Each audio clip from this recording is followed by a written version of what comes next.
আসসালামু আলাইকুম প্রিয় দর্শক, এনটিভির নিয়মিত আয়োজন মার্কেট ওয়াচে আপনাদেরকে আমন্ত্রণ জানাচ্ছি। আমাদের সাথে আজকে দুইজন অতিথি আছেন আলোচনার জন্য। আমি প্রথমে পরিচয় করে দিচ্ছি আমাদের অধ্যাপক ডক্টর মিজানুর রহমান, শিক্ষক, ঢাকা বিশ্ববিদ্যালয়। আমাদের সাথে আরও আছেন কাদের চৌধুরী, সাবেক এমডি ফিনিক্স সিকিউরিটিজ এবং বর্তমান পরিচালক ফিনিক্স সিকিউরিটিজ। আপনাদের দুইজনকে স্বাগত। প্রিয় দর্শক, আপনারাও স্ক্রিনে দেখানো নাম্বারে ফোন করে আমাদের সাথে যোগ দিতে পারেন। আপনাদের দুজনকে স্বাগত। মিজান ভাই, আমরা তো সাধারণত পুঁজিবাজার, দেশের অর্থনীতি নিয়ে এখানে আলোচনা করি, আজকেও তার ব্যতিক্রম কিছু নয়। বেশ কিছুদিন যাবৎ পুঁজিবাজারে আমরা দেখছি একটু টালমাটালেই, আজকে উঠছে কালকে পড়ছে। এই পরিস্থিতি আপনি একজন বিশ্লেষক হিসেবে কিভাবে দেখছেন? ক্যাপিটাল মার্কেট মানেই তো একটু ভোলাটিলিটি থাকবে সেখানে। তো গত দুই সপ্তাহ বা 3 সপ্তাহ থেকে কিন্তু আমরা দেখছি মোটামুটি একটা ডাউন টার্নের মধ্যে আছে। বাট কেন আছে এটা নিয়ে কিন্তু আমরাও একটু সাসপিশিয়াস, কারণ আমরা দেখেছি যে অর্থনীতির যে অনেকগুলো প্যারামিটার যেগুলো খুব ইতিবাচক একটা ধারার মধ্যে কিন্তু আছে এখনও পর্যন্ত, উইথ ফিউ এক্সেপশনস। তো সেক্ষেত্রে মার্কেটটা কিন্তু আরও ভাইব্র্যান্ট থাকার কথা ছিল। আমার কেন যেন মনে হচ্ছে যে হয়তো বিনিয়োগকারীদের যে পূর্ণ আস্থা, যেটা কিছুটা ঘাটতি ছিল, সেটা কিন্তু কিছুটা কাভার করছিল। তো আমার মনে হয় যে কিছুটা হয়তো আস্থার ঘাটতি আছে, কিছুটা দ্বিধাদ্বন্দ্বে আছে তারা, যে বিনিয়োগ যাবে না এরকম একটা দ্বিধাদ্বন্দ্ব কাজ করছে। তো এখানে আরও কিছু বিষয় আছে, যেমন আপনারা হয়তো দেখবেন যে কিছুদিন আগেও একটা রিপোর্ট বের হয়েছে, আমরা পত্রিকাতে দেখেছি, এবং সেখানে সরকারের একটা বিশেষ গোয়েন্দা সংস্থার রেফারেন্স দিয়ে সেখানে লেখা হয়েছে প্রায় ৭৪,০০০ কোটি টাকা এ বৎসরের মতো বিদেশে পাচার হয়েছে। তো সেক্ষেত্রে আমার মনে হয় যে সরকারের পলিসি ম্যাটারেও হয়তো আমাদের চিন্তা করার বিষয়, কারণ এই টাকাগুলো যদি বিদেশে না গিয়ে যদি দেশের ভিতর থাকতো, এবং এই আইডল মানিগুলো যদি আজকে পুঁজিবাজারে যদি আমাদের বিনিয়োগ করা সম্ভব হতো, তাহলে হয়তো দেশের অনেক ভালো হতো, পুঁজিবাজারও কিন্তু ভাইব্র্যান্ট হতে পারত। তো আমার মনে হয় যে অনেক সময় আমরা দেখেছি যে বলা হচ্ছে যে ব্ল্যাক মানি অথবা আনডিসক্লোজড যে মানিগুলো, সোর্সেসগুলো এখনও ডিক্লেয়ার করা হয়নি, সেই টাকাগুলো আমরা বলছি যে ট্যাক্স বসাবো অথবা এই পদ্ধতিতে আমরা আনবো। কিন্তু আমরা এই টাকাগুলো যদি আজকে ফর্মাল চ্যানেলে আনতে পারতাম, শুরুতে যদি আমরা হয়তো কিছুটা ছাড় দিয়ে হলেও, তাহলে হয়তো দেশের জন্য কিন্তু ভালো হতো। তো আমার মনে হয় সেটাও একটা দিক। প্লাস যারা বড় বড় বিনিয়োগকারী, তাদের মধ্যে কিছুটা হলেও কিন্তু এক ধরনের শঙ্কা কিন্তু হয়তো বা কাজ করছে, আমার ধারণা। ধন্যবাদ মিজান ভাই, আপনার কাছে আবারও আসবো। একটু কাদের ভাইয়ের কাছে যেতে চাই। কাদের ভাই, আপনি মিজান ভাইয়ের বক্তব্যটা শুনেছেন, তো আপনি এই বিষয়টা কীভাবে মূল্যায়ন করছেন? দেখেন, আপনাকে আমি একটু মানে ইতিহাসটা একটু জানতে চাই। আমি চায়নায় যখন রিফর্মস আরম্ভ হলো under the leadership of Deng জিয়াং, 1980 দিকে, 78 আরম্ভ হলো, তখন তো he opened up Chinese economy very large extent, এবং ওখান থেকে এখন এসে এই পর্যন্ত এটা আসছে। তো টাকার ব্যাপারে উনি একটা কথা বলেছেন, মানে ফেমাস একটা কোটেশন আছে যে বিড়াল সাদা না কালো সেটা বড় জিনিস নয়, বড় জিনিসটা হচ্ছে দেখতে হবে বিড়ালটা ইঁদুর মারতে পারে কিনা, ইঁদুরটা ধরতে পারে কিনা। তো এখানে আমি এই কথার মধ্যে আসছি, এবং আমি এটার উপরে বেশ কিছু লেখালেখি করেছি। মানে মানে এটা পুঁজিবাজারে আনা যায় কিনা, বা পুঁজিবাজার ছাড়া অন্যান্য জায়গায় আনা যায় কিনা। এখন এটা নিয়ে ধরেন যে ইস্যুটা আমাদের দেশে চলতেছে, এটা কেউ বলতেছে একটা গ্রুপ অফ থিঙ্কার্স আছেন যে নৈতিকতা নিয়ে, আরেকজন বলতেছে একটু রিয়েলিস্টিক যারা, যে আমাদের থাকার দরকার আছে, আমাদের অনেক ক্ষুধা আছে, অনেক কিছু আমাদের রয়ে গেছে, এই টাকাগুলো বাজারে আনার ব্যবস্থা করেন, বিভিন্ন দিকে পুঁজিবাজারে আসুক, রিয়েল এস্টেট একেবারে ডাম্প হয়ে পড়ে আসে, ওখানে যাক, ইনফ্রাস্ট্রাকচার দিকে টাকা যদি আনা যায় অনেক উপকার হবে, এবং এগুলো যদি আসে ইনভেস্টমেন্ট অপরচুনিটি বাড়বে। এজ এ রেজাল্ট ইনভেস্ট যদি বাড়ে, শিল্পগুলো হবে, বেকারত্ব কমে আসবে, এবং এটার একটা এফেক্ট ওভারঅল ইকোনমিতে পড়বে। কিন্তু ওই জিনিসটাকে কিন্তু আমি মনে করি আমলে কিন্তু এখনও নেওয়া হচ্ছে না, এবং এজ এ রেজাল্ট আমি বলবো যে এই যে টাকাগুলো যাচ্ছে, এই যে নিউজটা আসছে, এটা কিন্তু মানে নিউজ হিসেবে এটা আসছে, কিন্তু এর বাহিরে যে কত টাকা গেছে অনলি গড নোজ, আমরা জানি না। তো এই জন্য আমি বলছি যে we should now time has come, we should be more practical and realistic. পৃথিবীর বিভিন্ন দেশে কিন্তু এটা ওপেন আপ করে দিয়েছে যে টাকা আনার জন্য তারা বলতেছে আপনারা আসেন, বিনিয়োগ করেন, সব কিছু ফ্রি করে দেবো আমরা, ইত্যাদি ইত্যাদি। তো তারা যদি এটা করে তাহলে আমরা এগুলো নিয়ে তো মানে আপনার ইস্যু এনে নৈতিকতা প্রশ্ন ইত্যাদি জিনিসটা এগুলো তো না করে, আপনার বক্তব্যে আমরা বুঝতে পারছি যে আসলে এই দেশের টাকা দেশে যাতে সদ্ব্যবহার করা যায়, দেশের যেন উৎপাদন খাতে কাজে লাগে, সেই ব্যবস্থাটার দিকে গুরুত্ব দেওয়া উচিত। ধন্যবাদ কাদের ভাই। আমরা মিজান ভাইয়ের কাছে আবার একটু আসতে চাই। কাদের ভাইয়ের বক্তব্যটা আপনি শুনলেন, এটার সাথে আসলে আমাদের দ্বিমত করার কিছু না, যে আসলে দেশীয় অর্থ দেশের উন্নয়নে, দেশের কাজে যেন লাগানো যায়। আমাদের আসন্ন বাজেট সামনে মিজান ভাই, তো সেই বাজেটে আসলে এই বিষয়গুলোকে কিভাবে আপনারা দেখতে চান বলে মনে করেন? ধন্যবাদ সাইদুর ভাই। আমি একটু ব্যাকে ফিরতে চাই যে কাদের ভাই যেটা বললেন যে আসলে আমাদের কিন্তু এখন রিয়ালিস্টিক দৃষ্টিভঙ্গি নিয়ে কিন্তু দেখা দরকার, এবং যেহেতু এই টাকাগুলো রেকর্ডেড ফর্মে আমরা দেখেছি ওই পরিমাণ টাকা গিয়েছে, কিন্তু আনরেকর্ডেড কী পরিমাণ টাকা গিয়েছে সেটা কিন্তু আমরা জানি না।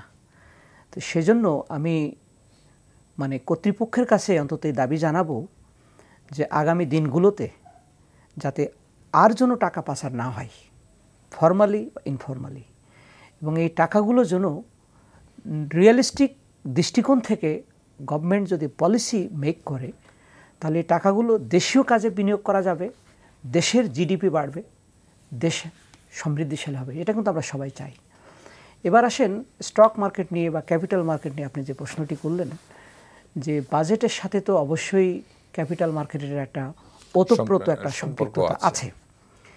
তো সেক্ষেত্রে আমরা ইতিপূর্বে এই প্রোগ্রামেই কিন্তু আমরা অনেকবার বলেছি যে আমাদের ক্যাপিটাল মার্কেট কিন্তু এখনও দেশের জিডিপির সাপেক্ষে বা দেশের অর্থনীতির সাপেক্ষে কিন্তু এখনও অনেক ছোট, এবং আমরা এখনও বিশ্বাস করি যে আমাদের ইন্ডেক্স যে জায়গায় আছে সেটা কিন্তু হাইলি আন্ডার প্রাইসড বা হাইলি আন্ডার ভ্যালুড, এটা কিন্তু আমরা বিশ্বাস করি। তো সেক্ষেত্রে সরকারের কয়েকটা বিষয়ে চিন্তা করা দরকার।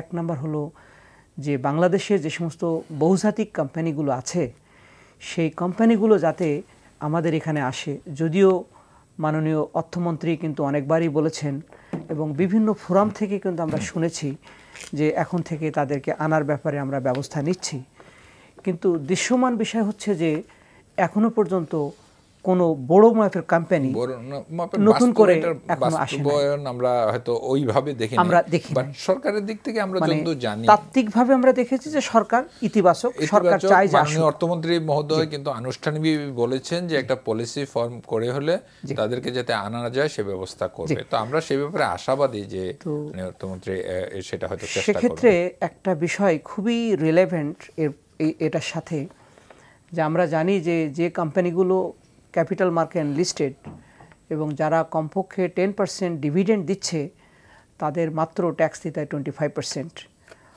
আর যারা না এনলিস্টেড না, ব্যাংকিং ইনস্টিটিউটগুলো বাদ দিলে বলছি যে তাদের দিতে হয় 35%।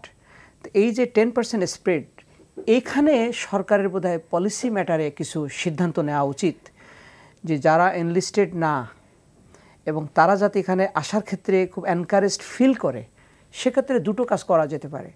যে সমস্ত কোম্পানিগুলো এনলিস্টেড এবং যারা কমপক্ষে 10% ডিভিডেন্ড দিচ্ছে তাদের ক্ষেত্রে যে ট্যাক্স রেট যেটা আছে 25%, সেটা একটা কমানোর চিন্তা করা যেতে পারে।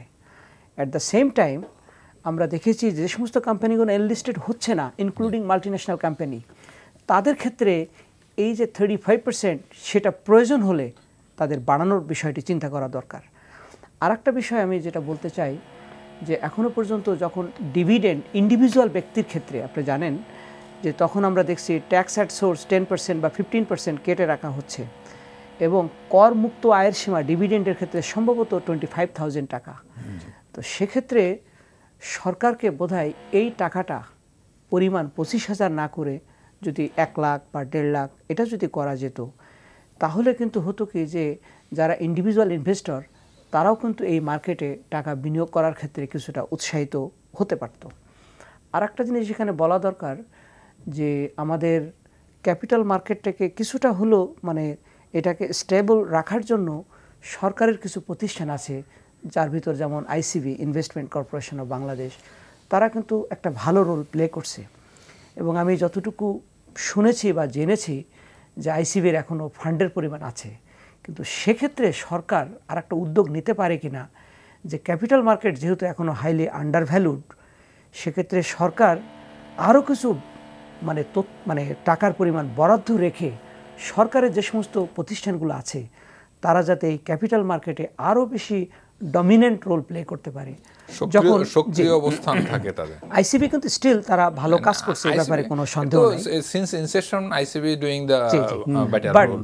তাদের স্কেল অফ অপারেশন আরও বাড়ানো কিন্তু দরকার। এবং আইসিবি কেন, সরকারের পক্ষে আরও অনেক প্রতিষ্ঠানগুলো কিন্তু সেখানে করতে পারে, মানে আরও আরো বেশ কিছু প্রতিষ্ঠান আছে যারা আসলে ক্যাপিটাল মার্কেটের সম্পৃক্ত, তাদের কিন্তু ধন্যবাদ মিজান ভাই। কাদের ভাইয়ের কাছে একটু আসতে চাচ্ছি। কাদের ভাই, মিজান ভাইয়ের বক্তব্য আপনি শুনলেন, তো সেই ক্ষেত্রে আমরা এই আসন্ন বাজেটে কি ধরনের প্রত্যাশা করছি, বা বাজেটে কি ধরনের সাপোর্ট দিলে আপনার এই পুঁজিবাজার আরো গতিশীল হতে পারে? একটা যেটা বলছেন যে ট্যাক্সের যে ডিফারেন্সিয়াল স্ট্রাকচার অফ ট্যাক্স, যারা আসতেছে না তাদের উপরে এক্সিস্টিং যেটা আছে মেবি আর একটু বাড়িয়ে দেওয়া, আবার যারা আসবে তাদেরকে ইনসেন্টিভেট করার জন্য ওখানে ট্যাক্সের এখনকার যে রেটটা যেটা আছে কমিয়ে দেওয়া যায়। এবং এটা আমরা দেখেছি বিভিন্ন দেশে কিন্তু এইগুলা তারা করেছে, for a particular period of time তারা করেছে। ইকোনমি যখন এটা স্টেবল হয়ে যায় এরপরে তো আস্তে আস্তে এগুলোকে আবার রিঅ্যাডজাস্ট করা যায়। এটা তো এমন না বাইবেলিক না যখনই করলাম আর কোনদিন পরিবর্তন করা যাবে না। এটা তো প্রতি বছরই বাজেট আসে, তখন ট্যাক্সের কাঠামো পরিবর্তন হয়। এটা তো কিন্তু আমাদের দেশে এই জিনিসটা কিন্তু অনেক বছর হয়ে গেছে, কিন্তু ওখানে কোনো অ্যাডজাস্টমেন্টটা হয় নাই। আমাদের তাগিদ আছে, কিন্তু আমরা এখন বলতেছি যেটা যে তাগিদ যেটা আছে, মার্কেটের ডিমান্ডও আছে, বাজার চাচ্ছে যে আরও নতুন নতুন কোম্পানি আসুক, এবং নতুন কোম্পানি যাতে আসতে পারে তার জন্য যেটা উনি বলছেন, যেটা এই যে ট্যাক্সের যে স্ট্রাকচারটা এটা একটু চেঞ্জের দরকার আছে, তাহলে কিন্তু কিছু ভালো কোম্পানি আসবে। আমরা যতটুকু জানি তারা বসে আছে এটার জন্য, যে ট্যাক্স রিলিফ দেওয়া হয় তাহলে তারা মার্কেটে আসবে। এইগুলো একটা। 2 নম্বর হচ্ছে, দেখেন সরকারেরও কিন্তু কিছু ভালো ভালো কোম্পানি আছে যেগুলা লিস্টিংয়ে আসতে পারে। এখন নাও টাইম হ্যাজ কাম। যেমন মনে করেন যে সরকারি যেগুলো কোম্পানি আমাদের এখানে আছে, যমুনা অয়েল, মেঘনা পেট্রোলিয়াম দিয়েছেন, যেটা আরও অনেকগুলো তিতাস গ্যাস ইত্যাদি আছে। তো এইরকম সরকার আর কিছু কোম্পানি আছে, যেমন ওয়াসা আছে বলতে পারেন, তারপরে বিটিসিএল, সাধারণ বীমা কর্পোরেশন, আপনার যমুনা ব্রিজ, বঙ্গবন্ধু যমুনা ব্রিজ, ওটা রয়ে গেছে। ওখানে একটু ফিক্সড ইনকাম, ভালো ইনকাম এখানে আছে। এইসব কোম্পানিগুলো কিন্তু আনা যেতে পারে, এবং এগুলাকে যদি আনা যায় তখন কিন্তু ফরেন কোম্পানি যেগুলো আছে আমাদের এখানে, they will also feel interested. এবং এইগুলো আনলে ইকোনমিক চেহারাটা কিন্তু দেখবেন আপনি পাল্টে যাবে, পুঁজিবাজারের চেহারাটা পাল্টে যাবে। এবং আরেকটা ব্যাপার এখানে খুব ইম্পর্টেন্ট, ক্রুশিয়াল, যেটা পুঁজিবাজারের জন্য এখন আমরা চাচ্ছি, পুঁজিবাজারের জন্য এখন স্ট্র্যাটেজিক পার্টনার্স। এবং স্ট্র্যাটেজিক পার্টনার বলতে আমরা দেখতেছি, আমরা প্রেফার করতেছি বিদেশি কোম্পানিগুলো যদি আসে, বিদেশি স্টক এক্সচেঞ্জগুলো আসে। এখন এইরকম যদি আমাদের ল্যান্ডমার্ক কিছু কোম্পানি দেশের যারা আছে তারা যদি মার্কেটে এখানে লিস্টিংয়ে আসে, ওইসব কোম্পানিগুলো কিন্তু তারা এগুলো দেখে তারা এটা এখানে, আমি মনে করি। এবং এটার জন্য ঢাকা স্টক এক্সচেঞ্জ বলেন, বিসিসিআই বলেন, যে leader of the chamber of business community, সবাই একটা মোরাল দায়িত্ব এখানে রয়ে গেছে যে পুঁজিবাজারটাকে কীভাবে আরও বড় করা যায়, ডেপ বাড়ানো যায়, ভালো ভালো কোম্পানিগুলো আনা যায়। এগুলো বসে টসে একটা করে আমরা যদি কিছু অন্তত এই বছরে যদি ধরেন 20-25টা কোম্পানি আমরা আনতে পারি, তাহলে ওই যে কাজটা স্ট্র্যাটেজিক পার্টনার্সের যে কাজটা নেওয়া হবে, পুঁজিবাজার ডেপ বাড়বে, more number of investors will there, তাহলে কিন্তু they will also feel encouraged যে না, ওখানে একটা স্কোপ রয়ে গেছে ব্যবসা বাণিজ্য করার, আসবে। মানে বাজারের ডেপটা বাড়ানো, বাজারে ভালো কোম্পানি তালিকাভুক্ত করা, তখন অটোমেটিক বাজারে ডেপথ বাড়লে, বাজারে ভালো কোম্পানি তালিকাভুক্ত হইলে, ফান্ডামেন্টাল কোম্পানির সংখ্যা বাড়লে, তখন এখানে বিনিয়োগকারী দেশি বিদেশি সকল ধরনের বিনিয়োগকারী এবং এটা যেটা ঢাকা স্টক এক্সচেঞ্জের যে ইকুইটি হোল্ডার হিসাবে আসার জন্য এটা আমরা যেটা চাচ্ছি, মনে করেন নিউ ইয়র্ক স্টক এক্সচেঞ্জ আছে, আপনার সিঙ্গাপুর স্টক আছে, আরও যারা আছে 2-3টা তো আসছে, এডিবি মনে করেন, আইএফসি, দেখেন আইএফসিটা এডিবি বিশেষ করে, তো এরা আসতেই পারে। কিন্তু যদি ওই রকম কিছু ভালো কোম্পানি আপনার বাজারে না আসে, না থাকে, ওটা কিন্তু খুব ডিফিকাল্ট। বাজারের পরিবেশটা যদি দৃশ্যমান ইতিবাচক না হয়, সেখানে যদি ভালো লোকেটিভ কোম্পানি না করে বিনিয়োগকারী, এই জন্য আমি বলবো যে সবাই এখানে পলিসি মেকার যারা, এই প্রেক্ষাপটে মিজান ভাই আমাদের কি করণীয় আছে? কাদের ভাই যা বলেছেন আমি ওনার সাথে সম্পূর্ণ একমত। কারণ এই বাজারটাকে আরও চাঙ্গা রাখার জন্য এবং বাজারটাকে আরও স্থিতিশীল এবং একই সাথে গতিশীল রাখার জন্য কিন্তু সরকারি কোম্পানিগুলোকে আসলে আনা দরকার। কিন্তু এখানে কাদের ভাই একটা কথা বলেছেন যে অনেকগুলো সরকারি কোম্পানি লিস্টেড নয়, এটা তো একটা দিক। কিন্তু আর একটা দিক হচ্ছে যে যে সমস্ত কোম্পানিগুলো লিস্টেড সেখানেও কিন্তু সরকারের শেয়ারের যে পার্সেন্টেজ সেটা কিন্তু খুব কম, এটাও কিন্তু বাড়ানোর একটা সুযোগ এখানে আছে। এবং আর একটা বিষয় হচ্ছে যে সরকার যে আজকে মাল্টিন্যাশনালসগুলোকে যে বলবে যে তোমরা এখানে আসো, তোমাদের এই সুযোগ আছে, কিন্তু সরকার তখনই আরও জোরে সোরে বলতে পারবে যখন সরকারের কোম্পানিগুলো যখন এখানে এনলিস্টেড হবে। এটা হলো একটা দিক। তো সেক্ষেত্রে আমরা দেখেছি যে কিছুটা আমলাতান্ত্রিক জটিলতার বিষয় কিন্তু আগেও ছিল, এখনও আছে। এবং সরকারি কোম্পানিগুলোর এটা তাদের একটা চিন্তাভাবনা যে আমরা যদি স্টক মার্কেটে আসি তাহলে আমাদের নিয়ম নীতি থাকবে ভিন্ন, এরকম একটা কিন্তু পারসেপশন আছে। এটা কিন্তু থাকা ঠিক না। যে কোম্পানি এনলিস্টেড হবে তাকে অবশ্যই অন্য অন্য কোম্পানি তাদের জন্য যে সমস্ত আইন কানুন নীতিমালা প্রযোজ্য তাদের জন্য হতে হবে। আর একটা বিষয় একটু বলা দরকার, বাংলাদেশের অনেক বড় বড় কোম্পানিগুলো আছে, সেই কোম্পানিগুলো কিন্তু এখনও কিন্তু আসে নাই। আমি হয়তো এগুলো যেমন ধরেন Akij group of industries, Abul Khair group of industries, বাংলাদেশে কিন্তু এনার্জি প্যাক, অনেকগুলো বড় বড় কোম্পানিগুলো আছে, কিন্তু সেই কোম্পানিগুলো কিন্তু আমরা আনতে পারি নাই। এবং এই কোম্পানিগুলো যদি আসে তাহলে বাংলাদেশের মধ্যে যে সমস্ত বড় বড় কোম্পানিগুলো আছে এগুলো থাকলে অন্য অন্য কোম্পানিগুলো কিন্তু তারা এনকারেজড ফিল করবে। তাহলে এখানে কিন্তু সরকারকে পলিসি ম্যাটারেই কিন্তু সিদ্ধান্ত নিতে হবে যে কিভাবে দেশীয় বড় বড় কোম্পানিগুলোকে আনা যায়, একই সাথে বিদেশি কোম্পানিগুলোকে আনা যায়। এবং এটা যদি সম্ভব হয় তাহলে হবে কি যে আমাদের যে বিদেশি বিনিয়োগ যারা এখানে পোর্টফোলিও ইনভেস্টমেন্ট করে তাদেরও কিন্তু কন্ট্রিবিউশন কিন্তু এখন এই মার্কেটে কম। যখন তারা দেখবে যে মাল্টিন্যাশনালসগুলো এখানে এসেছে, দেশীয় জায়ান্ট কোম্পানিগুলো এখানে এসেছে, তখন বিদেশি বিনিয়োগকারী যারা তারাও কিন্তু এই ক্যাপিটাল মার্কেটে বিনিয়োগ করবে। ফলে আমাদের দেখা যাবে যে স্টক মার্কেটে যে বিদেশি কন্ট্রিবিউশন, যে ফরেনারদের যে কন্ট্রিবিউশন পোর্টফোলিও ইনভেস্টমেন্ট, সেটাও কিন্তু বেড়ে যাবে। এর ফলে হবে কি এই মার্কেটটা তখন মোর ভাইব্র্যান্ট থাকবে এবং এটার প্রেক্ষিতে আমাদের জিডিপির কন্ট্রিবিউশন বাড়বে এবং অর্থনৈতিক উন্নয়নটা কিন্তু আরও ত্বরান্বিত হবে। সেই দিকে সরকারকে বোধহয় মনোনিবেশ করা দরকার। ধন্যবাদ মিজান ভাই। কাদের ভাই, মিজান ভাইয়ের বক্তব্য শুনেছেন, তো এখানে কি ধরনের পলিসি ফ্রেম করলে এই কাজটা? মিজান ভাই বলেছেন যে পলিসি সাপোর্ট এখানে দরকার, আমরাও বিশ্বাস করি পলিসি সাপোর্ট দরকার। তো পলিসি সাপোর্টগুলো কি ধরনের হওয়াটা প্রয়োজন? আমরা যেটা আগে বলেছি, পলিসি সাপোর্টের মধ্যে ধরেন এইসব কোম্পানিগুলোকে এলিওর করতে গেলে তাদেরকে দিতে হবে 2টা জিনিস। একটা হলো সার্ভিসটা মোটামুটি দেওয়া যায়, আর আরেকটা হলো যে আপনার ট্যারিফ পয়েন্ট থেকে বেনিফিট দেওয়া, যেটা আমরা আগে আলাপ করেছি, যে ওখানে ট্যাক্স ট্যাক্সটাকে যদি এদের জন্য আরও এলিওরিং করা যায়, কমিয়ে দেওয়া যায়, আমার মনে হয় এইসব কোম্পানিগুলো তারা আসবে। আর আরেকটা এখানে আছে যেটা আমি খুব ওরি, যেটার জন্য যেটা হচ্ছে যে দেখবেন আমি কিছু কিছু কংগ্লোমারি আছে বাংলাদেশে লোকের, আমাদের এদের ব্যাংকে লোন অনেক হিউজ অ্যামাউন্ট, হাজার হাজার কোটি টাকার মধ্যে হয়ে গেছে। তো এখন এখানে ধরেন বাংলাদেশ ব্যাংক, আমি বলবো এখানে একটা দায়িত্ব আসবে এবং কমার্শিয়াল ব্যাংক, বাংলাদেশ ব্যাংক সবাই মিলে বসে তারা, যে না এর উপরে সিলিং যে অ্যামাউন্ট যদি লোনের ইয়ে হয়, we should ask the company to go back to the capital market and take money from there. এবং যেগুলো প্রজেক্ট লোন হতে পারে সেগুলোর জন্য তারা একটা নীতিমালা রাখতে পারে যে প্রজেক্ট লোন যদি হয় তাহলে টেম্পোরারি প্রজেক্ট ফাইন্যান্সের জন্য তারা সাময়িক ব্যাংক একটা লোন দিতে পারে 2-3 বছরের জন্য। এরপরে যখন কমার্শিয়াল প্রোডাকশনের কোম্পানিগুলো চলে যাবে, তো কমার্শিয়াল প্রোডাকশন চলে গেলে they should be listed in the stock market, এবং ওখান থেকে যে টাকাটা তারা যে মোবিলাইজ করবে ওই টাকাটা নিয়ে ব্যাংকের লোনটা তারা পরিশোধ করে দেবে। এজ এ রেজাল্ট হবে কি যে এই যে পুঁজিবাজারে আসার যেটা প্রবণতা যেটা, এবং এখানে যে পুঁজিবাজারে আসলে যে আপনার ভালো হয়, ওখানে ইন্টারেস্ট তো কম। অনেকে বলে এখানে ইন্টারেস্ট ছাড়াও যদি কম হলেও মানে ডিভিডেন্ড যেটা দিতে হয় সেটা ব্যাংকের ইন্টারেস্ট থেকে প্রায় সমানই, কারণ ইন্টারেস্টটা তো হলো প্রি ট্যাক্স, ডিভিডেন্ড হলো পোস্ট ট্যাক্স। তো এই হিসাবে কিন্তু আপনার কস্টিংটা বেড়ে যাচ্ছে। কস্টিং বাড়লেও এখানে কিন্তু একটু কাজ করার ব্যাপার আছে।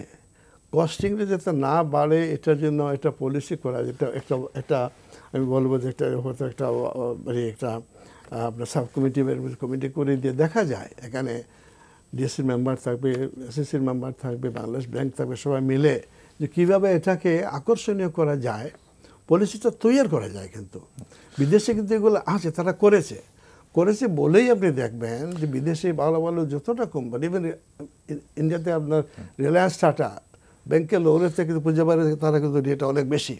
তো ওখানে যদি করতে পারে তাহলে আমরা না পারার কোনো কারণ নাই। ধন্যবাদ কাদের ভাই। কাদের ভাই আপনার সাথে কথা বলছেন।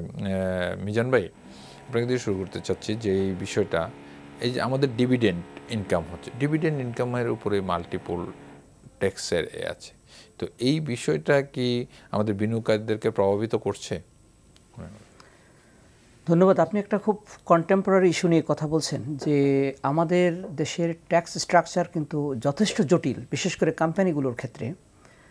আমরা একটু আগেই বলছিলাম যে যে সমস্ত লিস্টেড কোম্পানি যারা 10% অ্যাটলিস্ট ডিভিডেন্ড পে করছে, তাদের অনলি 25% ট্যাক্স অ্যাট সোর্স দিয়ে তারপর তাদেরকে ডিভিডেন্ডটা ডিক্লেয়ার করতে হচ্ছে। কিন্তু আপনি হয়তো জানেন যে আমাদের যে ক্যাপিটাল মার্কেটে এখনও কিন্তু ইনস্টিটিউশনাল কন্ট্রিবিউশন খুবই কম। কারণ আমরা দেখেছি অতীতে বিশ্বের উন্নত দেশগুলোতে যে ক্যাপিটাল মার্কেটে কিন্তু অ্যারাউন্ড 70% কন্ট্রিবিউশন থাকে কিন্তু ইনস্টিটিউশনের, কিন্তু আমাদের এখানে কিন্তু ইনস্টিটিউশনের কন্ট্রিবিউশন অনেক কম ওইটার সাপেক্ষে। কিন্তু এখানে সবচেয়ে বড় যে ফ্যাক্টরটা হচ্ছে এই, যে সমস্ত ইনস্টিটিউট অন্য কোম্পানির যখন শেয়ারটা কিনছে, তখন ওই কোম্পানি যখন শেয়ারটা ডিক্লেয়ার করছে তখন কিন্তু সে 25% ট্যাক্স পে করে দিতে হচ্ছে। এখন এই ইনকামটি যখন ওই ইনস্টিটিউটের যখন ইনকামের সাথে যোগ হচ্ছে, তখন কিন্তু তাকেও কিন্তু আবার একটা ট্যাক্স পে করতে হচ্ছে। আবার এই ডিভিডেন্ডটা যখন ডিক্লেয়ার করা হচ্ছে, যখন ব্যক্তির কাছে যখন এটা চলে যাচ্ছে, তখন ব্যক্তির আবার আয়ের সাথে কিন্তু যুক্ত হচ্ছে।